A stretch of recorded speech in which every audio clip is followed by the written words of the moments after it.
wanita sekarang dalam perjuangan menyaingi pria di segala bidang, di rumah, di kantor, bahkan sampai di dalam pemerintahan.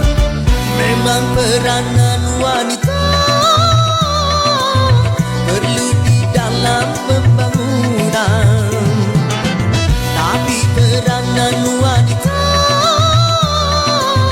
jangan sampai keterlaluan. Kalau peranan wanita melanggar batasan fungsinya,